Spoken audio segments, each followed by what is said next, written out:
শ্রীমদ্ ভগবদ্গীতা যথাযথ দ্বিতীয় অধ্যায় সাংখ্যযোগ শ্লোক নাম্বার ৬৪। রাগদ্বেষ বিমুক্তস্ত বিষয়ানিন্দ্রিয়শ্চরণ আত্মবৈশ্য বিধোয়াত্মা প্রসাদমধিগচ্ছতি।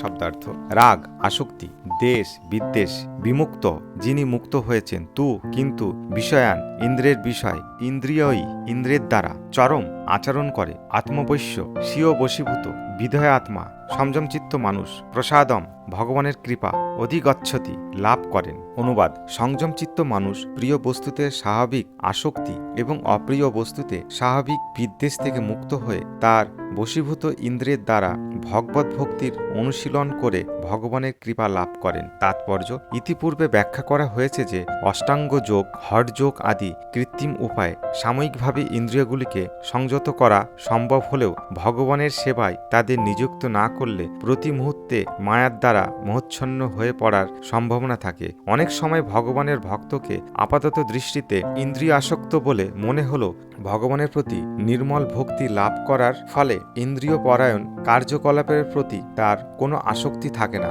ভগবানের প্রতি ভালোবাসা এতই গভীর যে আর কোনো কিছুর প্রতি তার কোনো রকম মোহ থাকে না।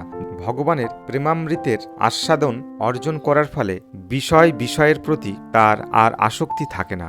ভগবানের ভক্তের একমাত্র চিন্তা হচ্ছে কিভাবে তিনি ভগবানের সেবা করবেন, কিভাবে ভগবানকে তুষ্ট করবেন। এছাড়া আর কোনো বিষয় তিনি চিন্তা করেন না। তাই তিনি সমস্ত রকমের আসক্তি ও নিরাসক্তির অতীত। শ্রীকৃষ্ণের ইচ্ছা অনুসারে কেবল তিনি তার সমস্ত কর্তব্য কর্ম করেন। শ্রীকৃষ্ণ যদি চান তবে তিনি এমন কাজও করেন যার জন্যে সারা জগৎ তাকে নিন্দা করতে পারে। আবার শ্রীকৃষ্ণ না চাইলে তিনি তার অবশ্য করণীয় কর্ম পরিত্যাগ করেন। কর্তব্য কর্ম সাধারণত নির্ভর করে আমাদের ইচ্ছার উপরে, কিন্তু কৃষ্ণ ভক্ত কেবল ভগবানের নির্দেশ অনুসারে তার কর্তব্য কর্ম করে চলেন। ভগবানের অহেতুকী কৃপার ফলে ভক্ত এই ধরনের শুদ্ধ চেতনা লাভ করেন, যার ফলে কোনো রকম জড় কুলুষময় পরিবেশে তিনি সংশ্লিষ্ট থাকলেও কোনো কুলুষতা আর তাকে স্পর্শ করতে পারে না।